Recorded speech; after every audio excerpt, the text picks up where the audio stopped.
Channel जॉलिटी with मुस्कान। नमस्ते। Video में आगे बढ़ने से पहले मैं आपसे कुछ कहना चाहती हूँ। वो ये है कि अगर आपने मुझे अब तक इंस्टाग्राम पर फॉलो नहीं किया है तो जाके फॉलो कर लो। आपको आने वाले वीडियोस के भी सारे अपडेट्स वहां मिल जाएंगे। उसके अलावा आप मेरे साथ कनेक्ट हो सकते हो लिंक्डइन पर। वहां भी मैं कुछ ना कुछ पोस्ट करती हूँ, तो वो आपके लिए काफी हेल्पफुल रह सकता है। तो जाइए और जाके इंस्टाग्राम और लिंक्डइन पर मुझे फॉलो कीजिए और लिंक मैं डिस्क्रिप्शन बॉक्स में मेंशन कर दूंगी। चलिए अब वीडियो में आगे बढ़ते हैं। जो हमारा टॉपिक है मेन, डेटा साइंस में कौन सी स्किल्स रिक्वायर्ड है वो। स्किल से पहले मैं आपको बता दूं कि डेटा साइंस क्या होता है। ये ज्यादा इंपॉर्टेंट है ना कि होता क्या है, पहले वो तो जान ले, देन हम उसकी स्किल्स पर जंप करेंगे। आजकल जितना लोग इंटरनेट यूज करते हैं उतना पहले कभी नहीं करते थे। हर एक इंसान के पास फोन होता है, हर एक इंसान के पास लैपटॉप होता है मोस्टली, तो सभी के पास इंटरनेट कनेक्शन भी होता है। उसमें क्या होता है ना कि हर एक मिनट, हर एक second large amount of data generate होता है। फॉर एग्जाम्पल, अभी मैंने किसी ई कॉमर्स वेबसाइट से कुछ ऑर्डर प्लेस किया है।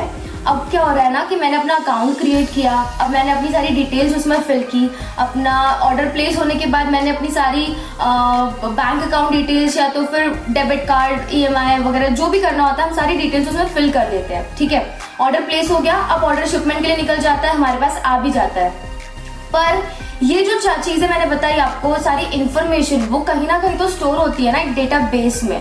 तो हर दिन इतने सारे लोग ऑर्डर प्लेस करते हैं, इतने सारे लोग अपनी टिकट्स बुक करते हैं और इतने सारे लोग इंस्टाग्राम पर, फेसबुक में कुछ ना कुछ चीजें पोस्ट करते हैं। और ये क्या होता है ना, ये सारी चीजें, ये जो डेटा होता है कहीं ना कहीं तो स्टोर होता है। ये डेटा एक प्रॉपर फॉर्मेट में कभी नहीं होता है। ये अलग अलग टाइप्स का हो सकता है। It can be structured data, it can be non structured या तो अनस्ट्रक्चर्ड कह सकते हैं, और it can be semi structured data. ठीक है, तो ये जो डेटा होता है इसे हम अभी के लिए रॉ डेटा कह लेते हैं। तो अब डेटा साइंस यहाँ पर क्या काम आता है आपका कि ये जो रॉ डेटा होता है, इसमें जो डेटा साइंटिस्ट होते हैं उसको एनालाइज करते हैं। उस डेटा को एनालाइज करने के बाद उसमें से फ्यूचर ट्रेंड्स को प्रिडिक्ट करते हैं, या तो वो इनसाइट्स निकालते हैं। इनसाइट्स मतलब कि अपनी अंडरस्टैंडिंग निकालते हैं डेटा के बेसिस पर, और वो इनसाइट्स जो होती है वो आपके फर्दर बिजनेस को आगे बढ़ाने के लिए बहुत इंपॉर्टेंट होती है। उसके अकॉर्डिंगली वो जो इनसाइट्स डेटा साइंटिस्ट निकालते हैं, उसके अकॉर्डिंगली आगे का बिजनेस डिसाइड होता है कि हमें ऐसे प्लान्स अपने बिजनेस में लाने चाहिए। अब बात करते हैं स्किल्स की। तो स्किल्स को मैंने डिवाइड किया है दो पार्ट्स में। एक है आपका टेक्निकल स्किल्स, एक है आपका नॉन टेक्निकल स्किल्स। तो सबसे पहले हम बात करेंगे नॉन टेक्निकल स्किल्स की। नॉन टेक्निकल स्किल्स बताने से पहले मैं आपको बता दूं कि लोग क्या करते हैं ना, टेक्निकल स्किल्स पर इतना ज्यादा फोकस कर देते हैं, उन्हें टेक्निकली सारा नॉलेज होता है, बट वो अपनी नॉन टेक्निकल स्किल्स पर फोकस ही नहीं करते हैं। और 70% लोगों के इंटरव्यूज इन चीजों की वजह से क्रैक नहीं होते हैं, नॉन टेक्निकल स्किल्स की वजह से। या तो अगर वो मतलब उन्हें जॉब मिल भी जाती है तो उन्हें बहुत सारी प्रॉब्लम्स फेस करनी पड़ती है। इसीलिए ट्राई कीजिए कि आप दोनों को बैलेंस करते चले, साथ में दोनों को सीखते चले। ठीक है, तो नॉन टेक्निकल स्किल्स में सबसे पहला होता है आपका कम्युनिकेशन स्किल्स। आपकी कम्युनिकेशन स्किल्स बहुत इंपॉर्टेंट रखती है। आपको इंग्लिश बहुत अच्छे से आनी चाहिए, आपको हिंदी भी आनी चाहिए। मेरा मतलब ये है दोनों का बोलने का कि आप जो भी काम कर रहे हैं आपको वो सामने वाले को एक्सप्लेन करते आनी चाहिए। That's it. नेक्स्ट होता है बिजनेस प्रॉब्लम सॉल्विंग स्किल्स। ये मैंने एक वीडियो क्रिएट किया था, 5 mistakes which every data science aspirant do. उसमें भी मैंने ये पॉइंट बताया था। आप जाके वो वीडियो भी देख सकते हैं, मैं लिंक मेंशन कर दूंगी डिस्क्रिप्शन बॉक्स में। उसके बाद आता है आपका लॉजिकल थिंकिंग। नेक्स्ट आता है आपका माइक्रोसॉफ्ट एक्सेल। एक्सेल बहुत इंपॉर्टेंट रोल प्ले करता है आपके काम करने के लिए। आधी से ज्यादा चीजें आप एक्सेल पर ही करते हो। बहुत सारे इंस्टीट्यूट्स ऐसे, बहुत सारी जगह ऐसा होता है जो एक्सेल को मतलब सिखाते नहीं है या वो भूल जाते हैं। मतलब भूलना एज वो उतनी ज्यादा इंपॉर्टेंस नहीं देते, वैल्यू नहीं देते। पर जब आप काम करना स्टार्ट करते हो आप खुद नोटिस करोगे कि आप माइक्रोसॉफ्ट एक्सेल में कितना कुछ कर सकते हो और वो कितना इंपॉर्टेंट होता है। इसीलिए आपको एक्सेल भी थोड़ा बहुत सीखते जाना है ताकि आपको आगे चल के प्रॉब्लम ना हो। इसीलिए नेक्स्ट बात करते हैं टेक्निकल स्किल्स की। तो टेक्निकल स्किल्स में आपको एक प्रोग्रामिंग लैंग्वेज आना बहुत इंपॉर्टेंट है। Programming language can be Python और आर।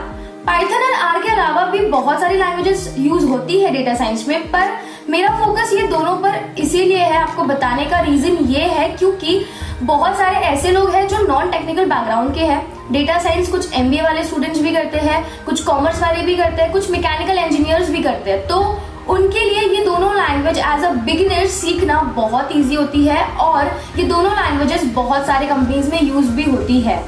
नेक्स्ट आता है डेटाबेस क्वेरी लैंग्वेज, जिसमें एसक्यूएल आना बहुत इंपॉर्टेंट है।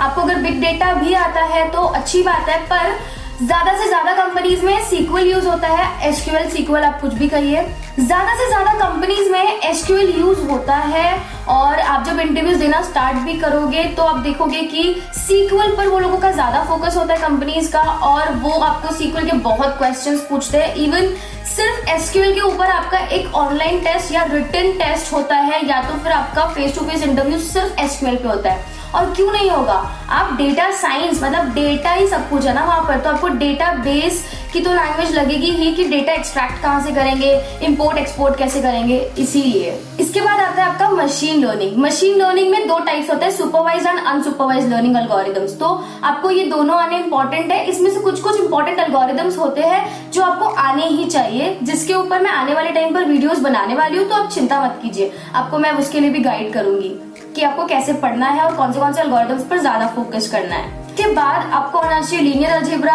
प्रोबेबिलिटी और स्टैटिस्टिक्स। एक और चीज है वो है कैलकुलस। ये सारी चीजें आपको बहुत अच्छे से नहीं बट एटलीस्ट आपको बेसिक्स इसके सारे सब्जेक्ट्स के आने चाहिए, क्योंकि डेटा साइंस में नंबर क्रंचिंग भी होती है। आपको आपकी लॉजिकल थिंकिंग मतलब आपका मैथ्स भी स्ट्रांग होना चाहिए, ठीक है। बहुत सारे लोगों को लगता है हमें मैथ्स की कोई जरूरत नहीं होगी इस फील्ड में, हमें तो बस बिजनेस प्रॉब्लम सॉल्विंग स्किल्स आ गई काफी है, हमें तो कुछ जरूरत नहीं है, बट ऐसा नहीं है, आपको ये चीज आनी जरूरी है। इसके बाद आता है आपका डेटा विजुअलाइजेशन या रिपोर्टिंग टूल कह सकते हैं। तो डेटा विजुअलाइजेशन के लिए आपको मैं दो ऑप्शंस देना चाहती हूँ यहाँ पर, या तो पावर बीआई या तो टैबलो। दोनों में से एक भी आ गया तो काफी है। इसके अलावा भी बहुत सारे डेटा विजुअलाइजेशन टूल्स यूज होते हैं डेटा साइंस में, पर अगर आप फ्रेशर्स है इस फील्ड में तो ये दोनों में से एक भी आप पढ़ लोगे तो काफी है। Thanks for watching.